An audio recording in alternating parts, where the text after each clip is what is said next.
तो हम जानते हैं यूआरएल एंड डीएनएस क्या होता है।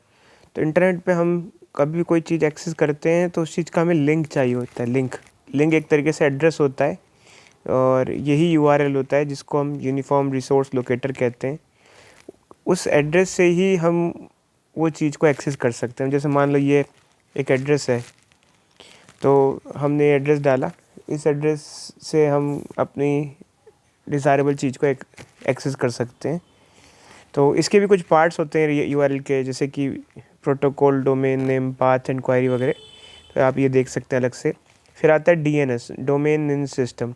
अब एक्चुअल में क्या होता है कि हम लोग जैसे याद रखते हैं www.google.com। इंटरनेट पे कोई भी चीज़ वर्ड्स की फॉर्म में एग्जिस्ट नहीं करती, न्यूमेरिकल्स की फॉर्म में एग्जिस्ट करती है।